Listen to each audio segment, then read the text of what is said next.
Hey, what's going on, guys? We're seeing this game between the blue player. I'm just gonna call him the blue player here. I don't know. It looks like he's like running some variant of some OTK here.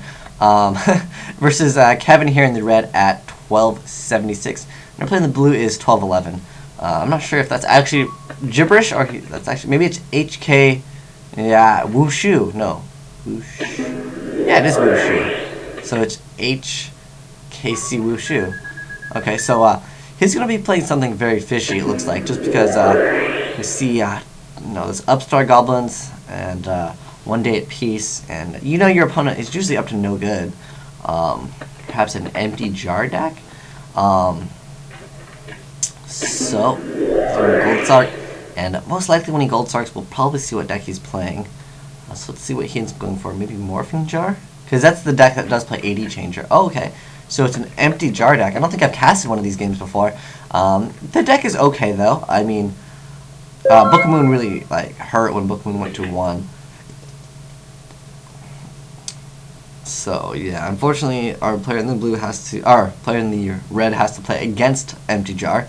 But I mean, you can just play as aggressive as you want because they don't usually play like Dark Hole or anything to punish you. But our player in the blue did activate one day at peace, so our player in the red will not be able to finish him off this turn, no matter how good his hand is. Ooh, and it looks like he's playing Gravekeepers, and I don't know, because unfortunately he already has Morphing Jar, because if he rolled Tributes, it possibly could be okay though, but let's see what ends up happening. So he's going to go with Recruiter. And I don't think any Gravekeepers are going to be dying, so still it won't be the greatest thing to have. But let's see what happens. So we're going to summon Recruiter. Receiving incoming transmission. And a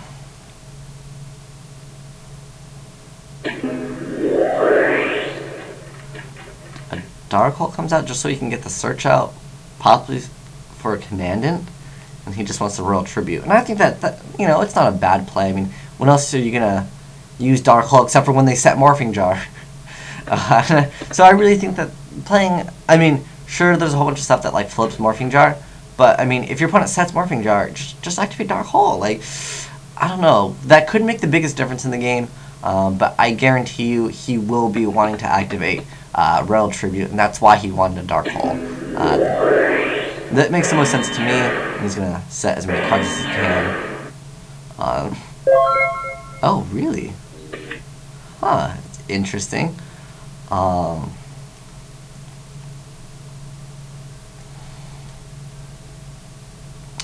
yeah, let's see.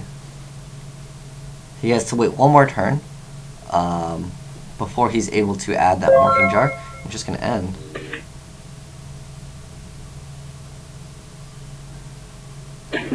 Ooh, and another Duality comes out, so that's going to help. Ooh, that's a new card. Oh, dang it. I wanted to see that one other trap card, because I have not seen that card. Book of Moon, which probably won't be too good. Ooh, wait. The Revolution is over. That one is, it's a counter trap card of Starlight Road that doesn't get up Stardust, and I don't think it's that great. I would rather run Starlight Road any day. I mean, getting that Stardust is because if someone has Solemn Judgment as a response anyways, then they had the response anyways, realistically. That's why I don't like that huge Revolution card. But 2,000 damage will be done to our player in the blue, and he will be able to add Morphing Jar next turn. This turn, actually. Okay. But yeah, I really felt like he could have saved that Dark Hole. I mean, what is Necro Valley really going to do? Because all I do is keep on flipping Jar. It's not like they ever send Jar to the graveyard. Yeah, because I believe that our player really could have secured more advantage had he just went with, just activating Dark Hole on a set Morphing Jar. And he's going to activate Gold Sark. But Necro Valley does hurt them. I've seen some play, Monster Reincarnation just to add Morphing Jar back. And he doesn't want to set Morphing Jar. I don't understand why. I mean, what are you waiting for?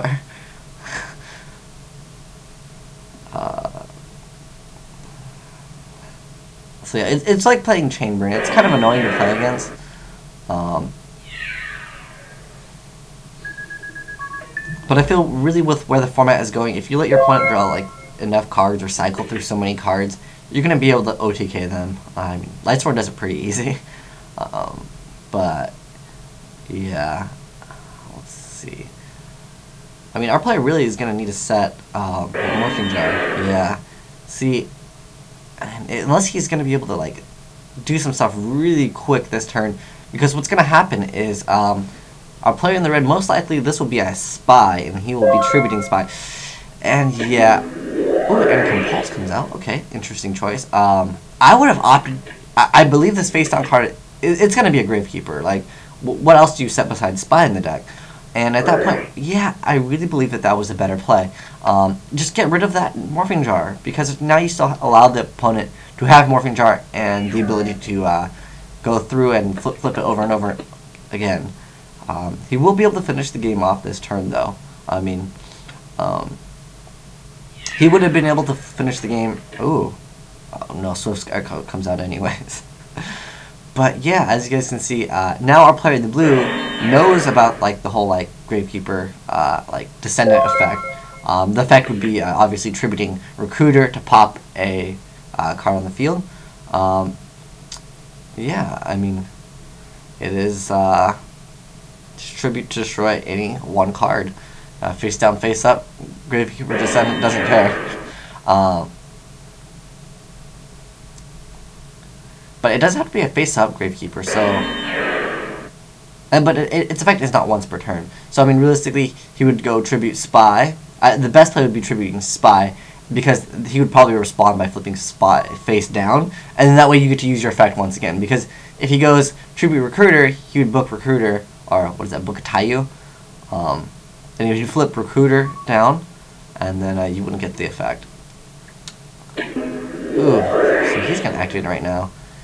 And as you guys can see, having that Compulse really would have been better to chain Compulse.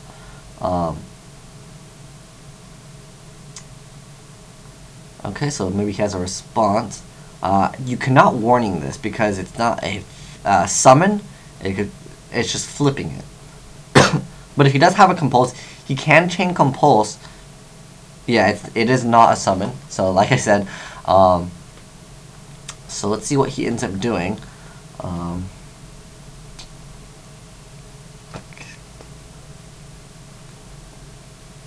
So I guess he's still thinking, because you can't chain book to that because it hasn't resolved yet. Okay, so he can chain a Tayu though. That is correct, so he will be able to chain that Book Tayu, because he does have to select the monster first, and so that really is gonna hurt. Let's see.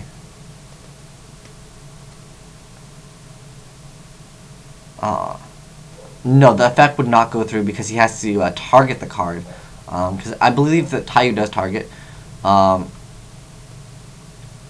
guess I'll try to help him out in Watcher's chat.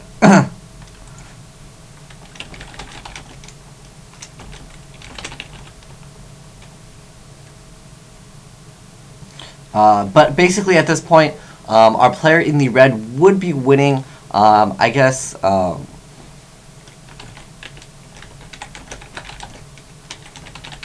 so yeah, I hope they look at the chat because I don't want to like make this a part 2, but basically what's going to happen is if our player in the blue doesn't respond immediately to this, what's going to happen is he's just going to attack for game. I mean, he realistically...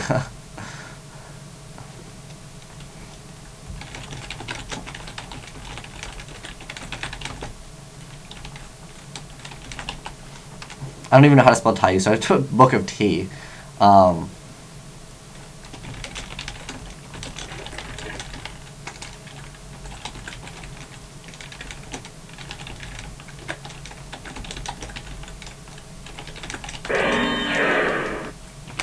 so it loses the target.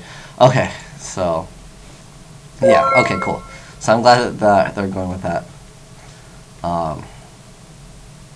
But yeah, that should be a pretty easy ruling because I mean, unless Bookatayu was like spell speed 3, but there's no spells that are spell speed 3.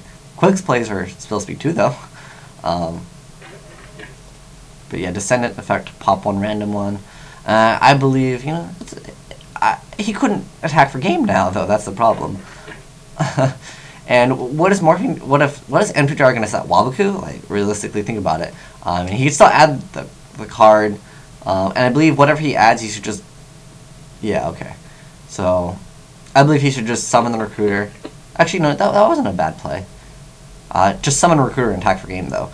Regardless, I mean, you don't have to worry about Torrential. I mean, they won't play that card. They're not going to play Torrential, Mirror Force, or like anything. Like, you can do whatever you want against them. Come on. You can do it. Summon the Recruiter. Attack for game. Yeah, okay. And there shouldn't be like anything that he has to worry about. As far as the back row, I mean, there's most likely going to be like a Battle Fader or Swift Scarecrow or oh, Book of Eclipse. Okay, so this moves them all face down, and then it flips all face defense position monsters face up. I'm not positive if flip effects are activated though.